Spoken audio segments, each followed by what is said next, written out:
10-20 नहीं है, यहाँ एक ही है। एक ही परमात्मा का सारा खेल चल रहा है, वही आप भी हैं। लेकिन आप अपने को जान पा रहे हैं। मैं परमात्मा कैसे हो सकता हूं? तो आप देह भाव से बोल रहे हैं। स्वरूप में आइए, स्वरूप कौन है? स्वरूप कौन है? तो स्वरूप का ज्ञान है नहीं।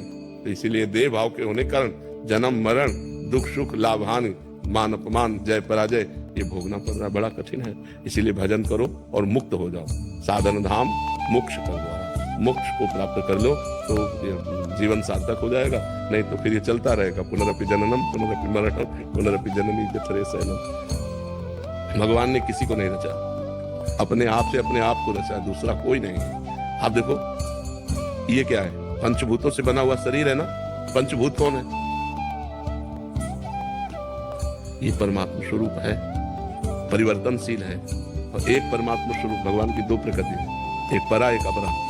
जो शरीर है ये भगवान की एक प्रकृति है, जो स्वरूप है वो आप है। वही जो आप में स्वरूप है वही आप में, वही आप में, वही आप में, एक ही है। जैसे करणों के कारण देखने में बिजली कई प्रकार की दिखाई देती है।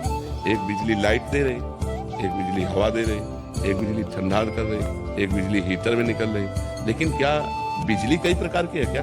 कि ये बिजली गर्म करेगी, ये बिजली ठंडा करेगी, ये बिजली हवा फेंकेगी, ये बिजली रोटी बनाएगी। बिजली तो कई प्रकार की नहीं है, यंत्र कई प्रकार के हैं, करण कई प्रकार के, उनमें वो पावर वैसे ही जाकर प्रभावित हो जाता है। ऐसे एक बिजली है। अगर संपूर्ण ब्रह्मांड में पूछी जाए तो बिजली एक है ना? और उसके करण कितने हैं? करोड़ों हो सकते हैं। करोड़ों करण है, करोड़ों प्रकार से उसका प्रयोग हो रहा है। ऐसे ही ये करोड़ों अरबों करण है, लेकिन इसमें परमात्मा का पावर एक है। अब करण है दुष्ट स्वभाव का रचा हुआ, अब वो दुष्टता ही करेगा, तो बोले इसमें परमात्मा कैसे हो सकता है? नहीं, परमात्मा ही है।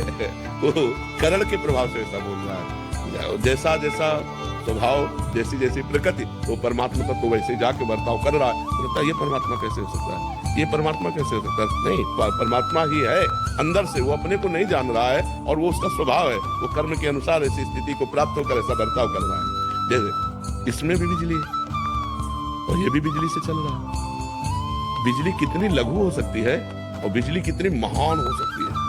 बड़े बड़े मशीनें चल रही फैक्ट्रियों में, नहीं चल रहे, बड़े बड़े कार्य उससे हो रहे। तो एक छोटा सा पंखा भी उसी से चल रहा है, छोटा सा माइक भी चल रहा है। तो एक चींटी से लेकर ब्रह्मा तक सब उसी परमात्मा से संचालित है। वही परमात्मा है, दूसरा नहीं उसमें। और हम लोग द्वैत में ही फंसे हुए, दूसरा है, ये सब दूसरे हैं। हमारा परिवार, हमारा घर, मैं, शरीर, इसी अज्ञान की निवृत्ति के लिए अध्यात्म